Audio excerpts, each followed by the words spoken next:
Avant de parler du Togo et de la sortie du ministre Sani Yaya qui interdit aux sociétés d'État des pratiques budgétivores, nous allons continuer notre périple au Niger. Le président Bazoum exprime sa reconnaissance envers la France pour ses sacrifices dans le Sahel. On a vu la position de David Diakbavi qui est avec nous, journaliste. Il est de togosite.com et de l'homme politique clé. Il s'agit de Georges Ewo.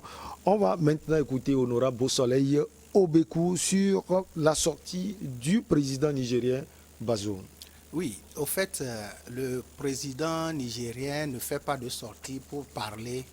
Il ne parle pas pour parler. Donc, c'est certaines circonstances qui l'amènent à faire des sorties. Moi, je l'ai écouté. Cette sortie, moi, je l'ai écouté 2 fois. Depuis qu'il est arrivé au pouvoir, il a fait 2 sorties majeures. Et son interview par rapport à la situation au Mali. Et la fois passée, c'est quand on a bloqué le contingent de l'armée française là, qui avançait vers Gao. C'est en ce moment, c'était un événement. Un président qui sort par rapport à cet événement n'a pas tort.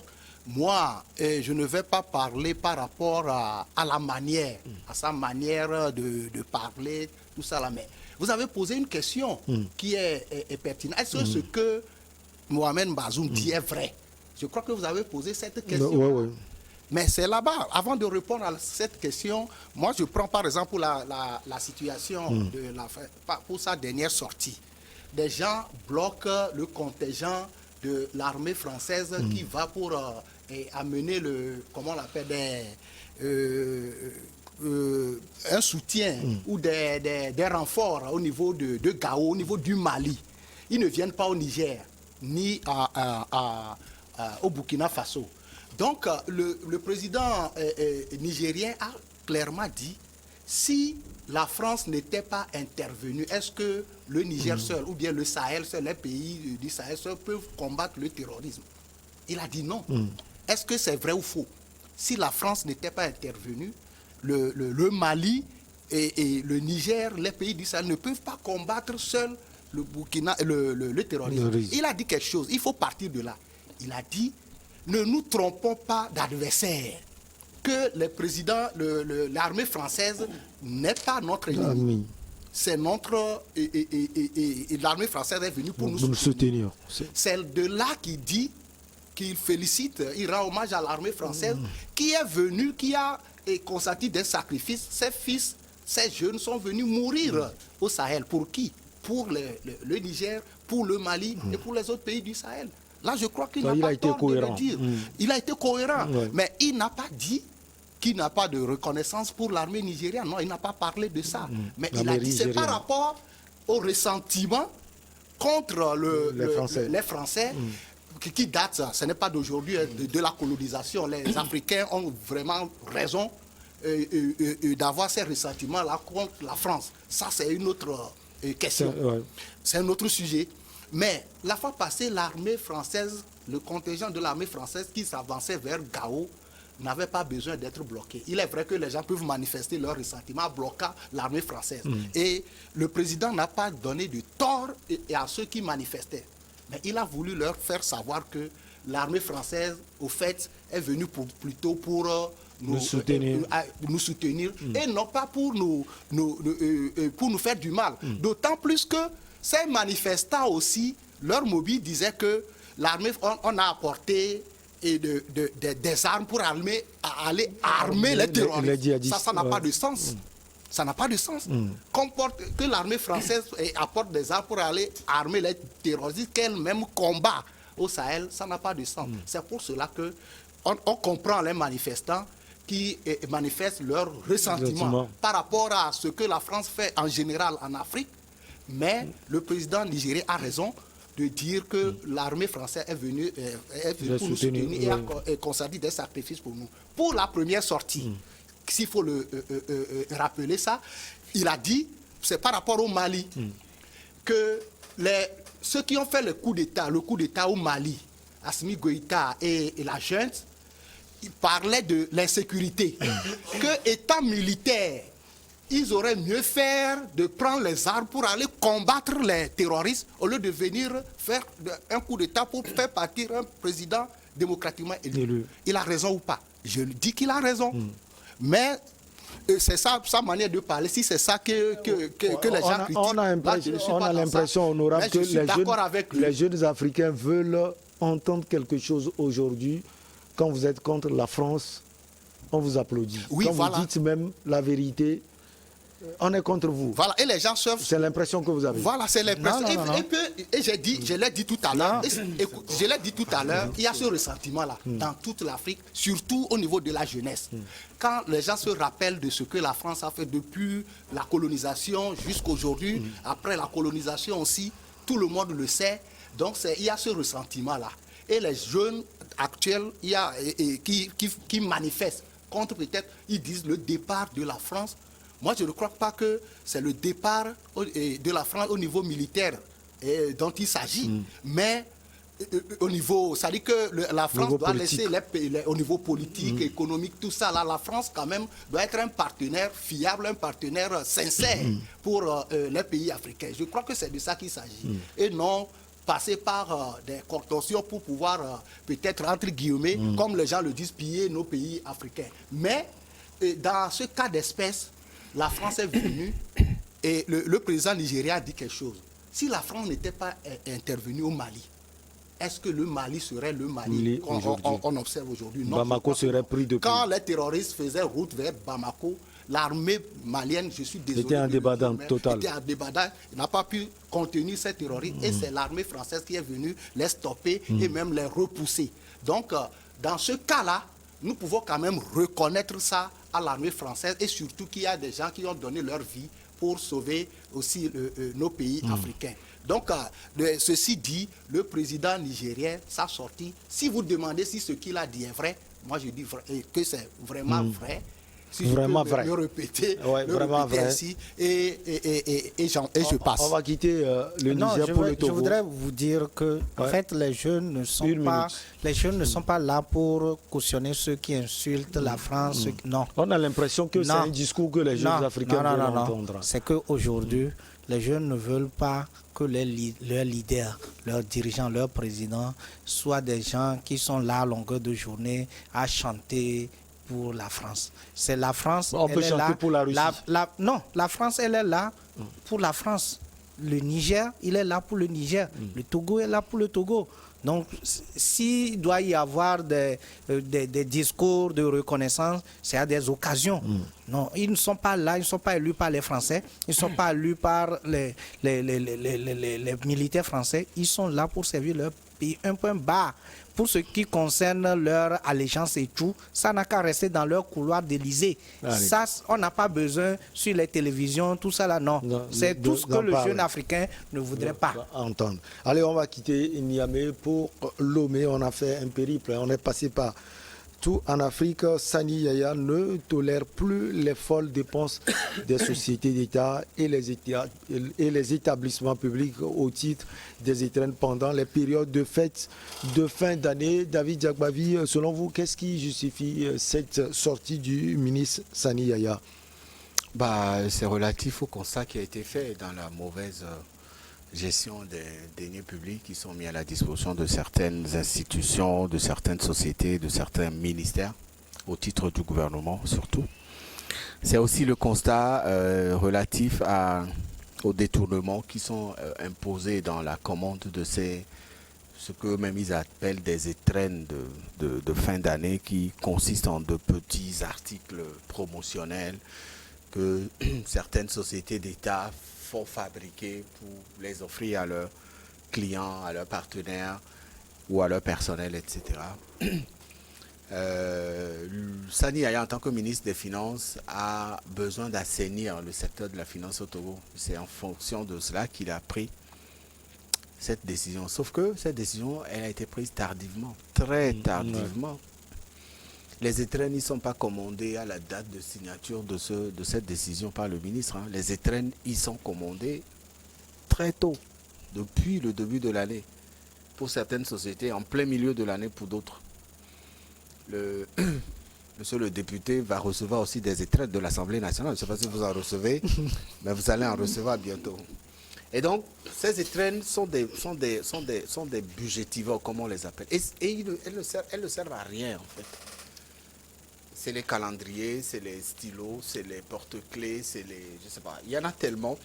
Et tout ça, quand vous finissez de regarder, vous vous rendez compte que la société qui a la commande ou qui a le marché de la commande de ces étrennes est connue. C'est cette même société qui prend toutes les commandes pour l'État, pour les ministères, pour les sociétés publiques, etc.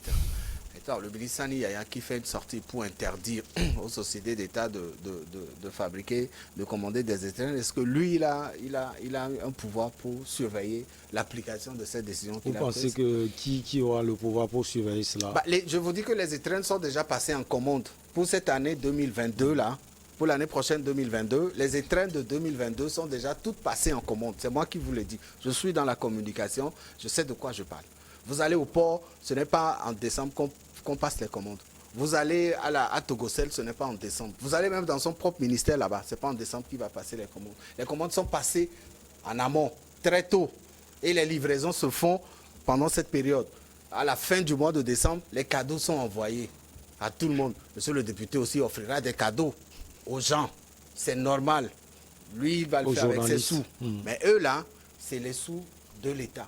Et donc, je pense que cette décision, oui, elle est la bienvenue, sauf qu'elle est venue très en retard. Il faut peut-être investir pour l'année prochaine et mettre des mécanismes pour faire le suivi de l'application de cette décision dans les différents ministères et sociétés concernées. Pour le ministre de l'économie et des finances, cette pratique fragilise la trésorerie de ces entreprises publiques et a des effets néfastes, c'est-à-dire négatifs, sur la population. Alors vous partagez l'avis du ministre sur le compte d'exploitation. Oui.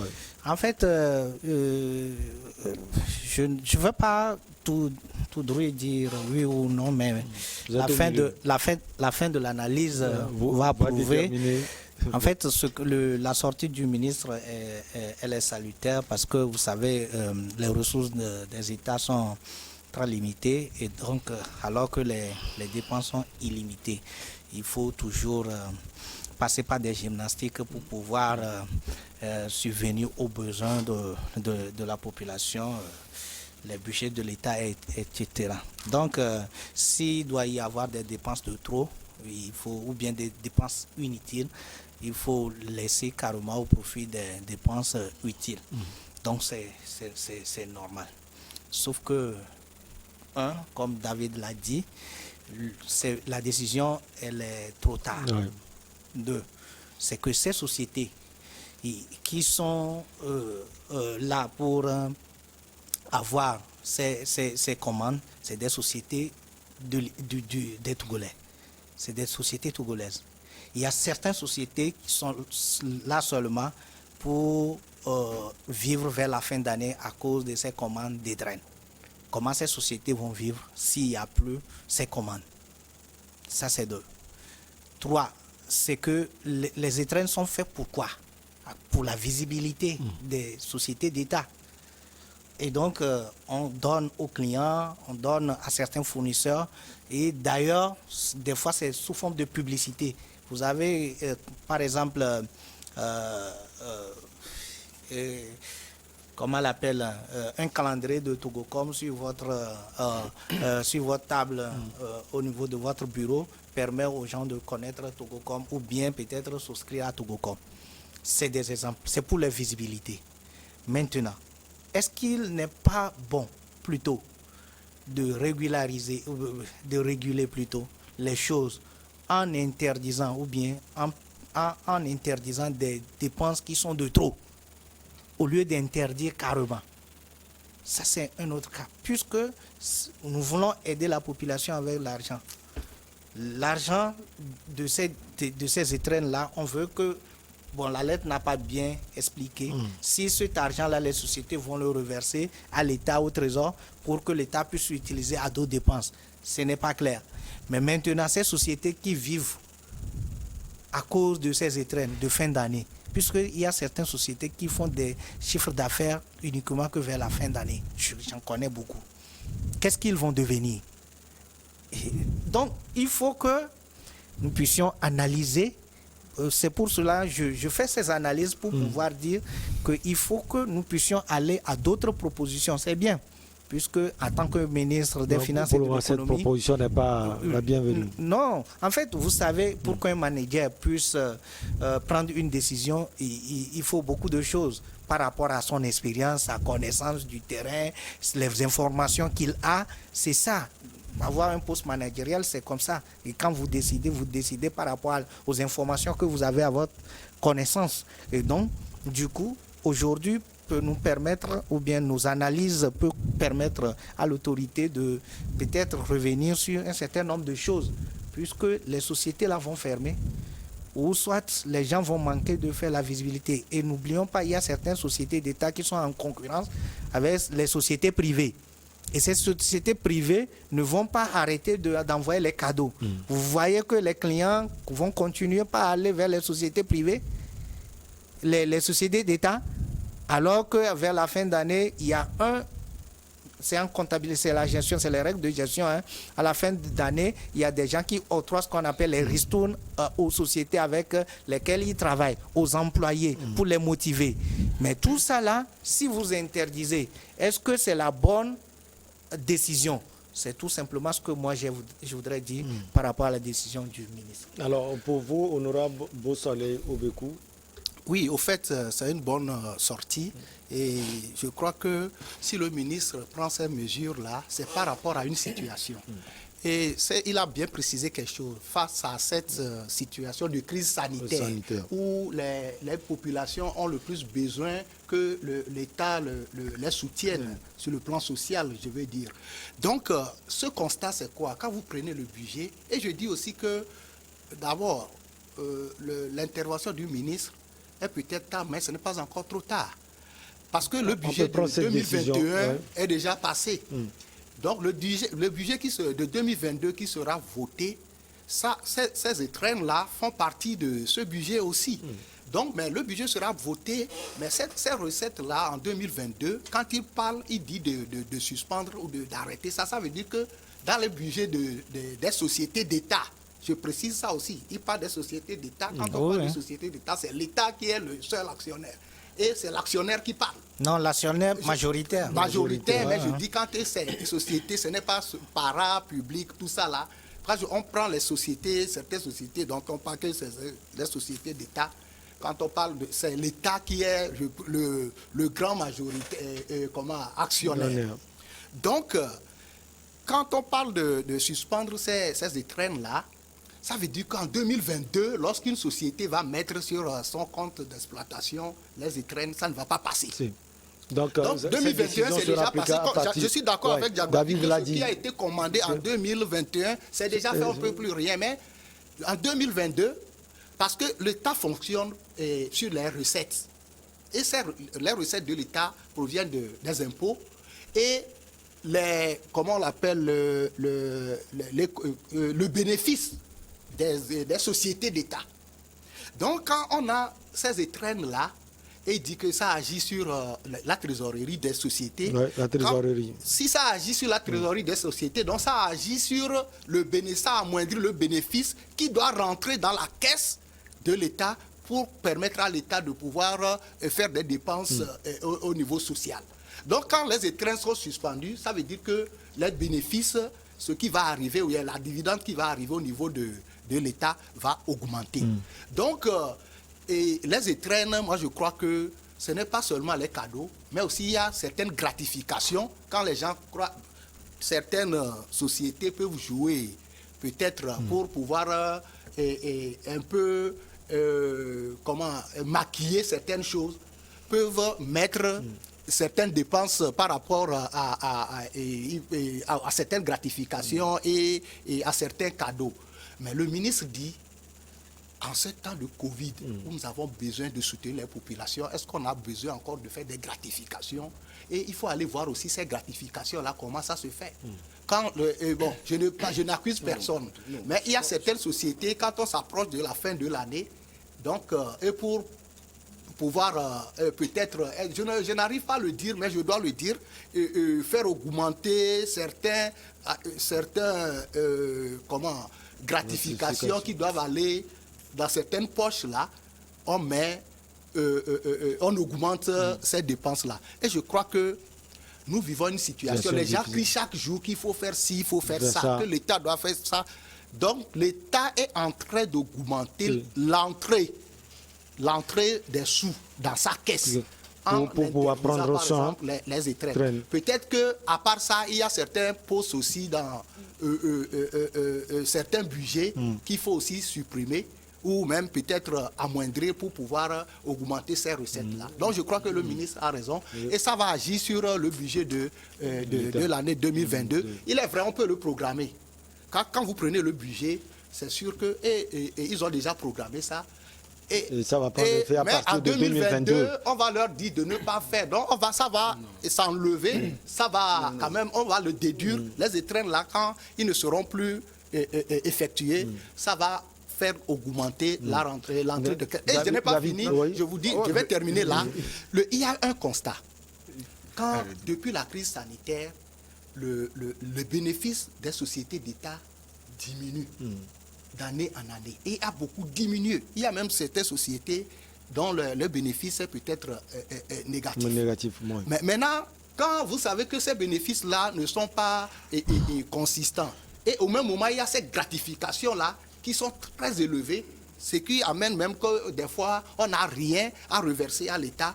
Je crois qu'il faut quand même se poser des questions et arrêter ces gratifications qui ne sont pas aussi importantes pour que nous puissions, par rapport à la crise sanitaire, la situation actuelle. David, j'ai deux questions pour vous. La première, si cela va prendre effet à partir de 2022, est-ce que le timing est bien choisi? Ça, c'est un.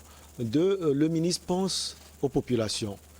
Quand vous suivez le développement, d'ailleurs, ce qu'il a dit, sa sortie, il a expliqué, et puis le développement de Honorable Beausoleil Obekou, le ministre et tout le gouvernement pensent aux populations. Vous avez également l'impression là? Non, sur la première question, je ne pense pas que la décision prend effet à partir de 2022. Ça prend effet à partir de sa date de signature. Donc, ça va se faire... C'est dans l'immédiat. Et vous l'aviez dit, non, le budget...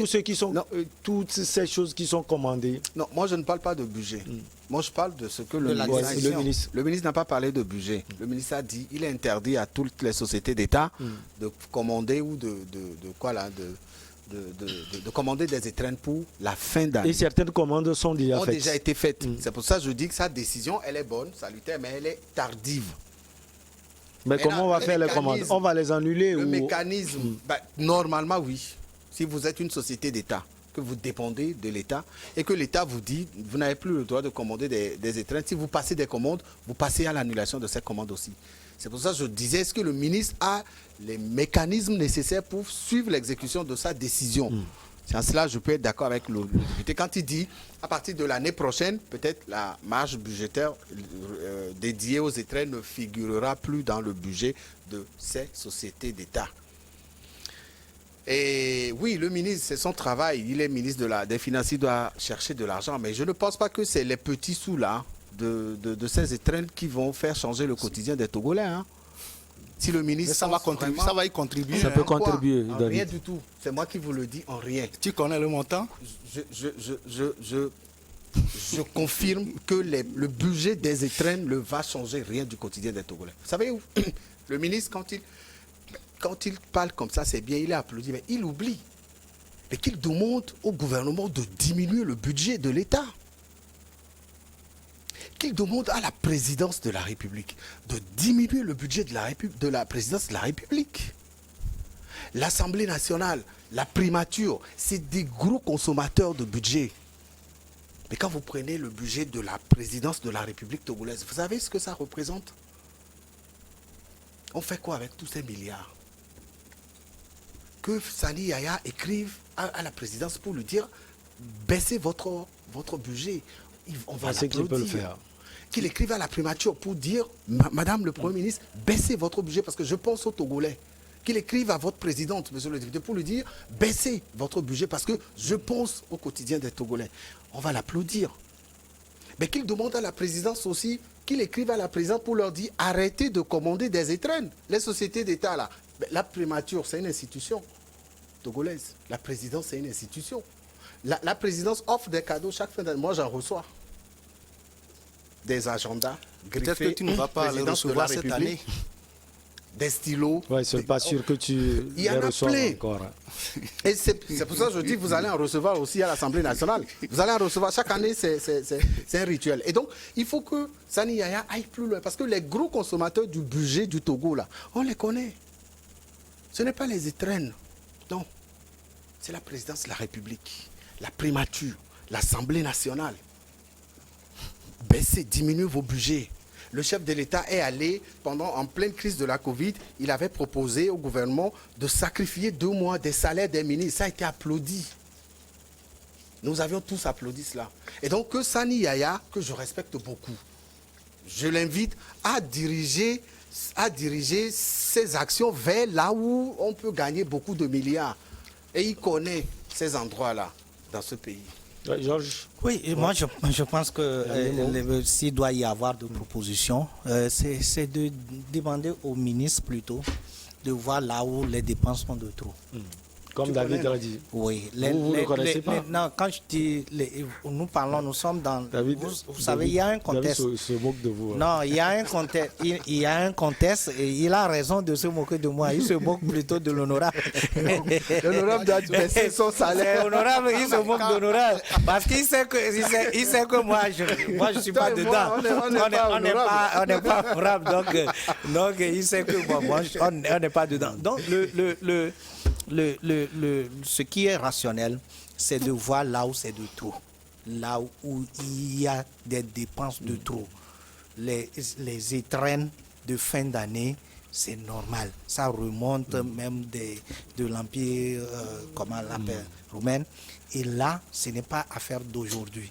C'est des petits cadeaux. Des petits cadeaux, comme David l'a dit, ce n'est pas quelque chose qui coûte. Maintenant, si des gens, comme l'honorable l'a dit, veulent, entre guillemets, faire le blanchiment d'argent en convertissant les trous en gratification, ça c'est autre chose. C'est là où le ministre est attendu. Mais quand il s'agit des petites gratifications, vous savez, pour faire une gratification, on tient compte du bénéfice. Voilà. S'il n'y a pas de bénéfice, il ne doit pas y avoir de gratification. S'il doit y avoir des étrennes, c'est compte tenu de l'évolution de l'activité. Mais les gens qui ont participé à augmenter de 5 ou bien 10% le bénéfice net d'une société, il faut les motiver pour leur dire, vous pouvez aller. Parce que vous savez, les sociétés d'État évoluent comme les entreprises privées. C'est des entreprises qui ont aussi des concurrents. Même s'ils n'ont pas des concurrents sur le plan national, ils ont des concurrents sur le plan international. Donc, du coup, ils doivent être efficaces. Ils doivent prouver à leurs clients qu'ils s'attachent à eux. Parce que les clients, vous savez, ils sont rois. Et là, vous devez passer par des petits cadeaux pour attirer la personne à toujours consommer votre produit. Mais imaginez, pour, comment on l'appelle, quelqu'un qui est un fan de écho de la Poste, alors qu'il y a Tibonnet et Flouze. Mais à la fin de l'année, il faut que la société des postes du Togo s'intéresse à lui. Sinon, il va aller souscrire à Flouze. C'est des exemples comme ça. Donc, du coup, il faut que nous puissions arbitrer. Merci infiniment à vous. Oui. Vous voulez ajouter quelque chose? Je voudrais ajouter que il faut commencer quelque part. Et le ministre a commencé. Et il n'est pas normal que le bénéfice diminue drastiquement au même moment où il y a les étrennes là qui augmentent. Donc, il faut, même si un jour, il faut conseiller au ministre d'aller plus loin, il va commencer quelque part, il faut l'apprécier. Et pour terminer, je souhaite beaucoup que Diabavier et Ho deviennent députés, et ils connaîtront les charges des députés et par rapport à leur salaire, là, ils verront que les députés souffrent beaucoup, et les députés souffrent beaucoup, ce n'est pas aussi totalement par rapport aux charges, je le dis. Évidemment, l'honorable souhaite de bonnes choses à vous tous. Oui, non. Et comme ça, vous verrez. C'est normal. Oui, vous tous, c'est parce que c'est eux qui s'attendent. Allez, merci beaucoup à vous. Honorable Beau Soleil Obekou, vous êtes député à l'Assemblée nationale et président de l'association Togo pour tous.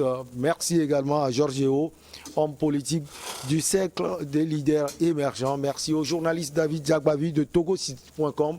Merci également à vous. On se retrouve la prochaine fois, toujours avec le même plaisir. Excellente semaine à vous tous.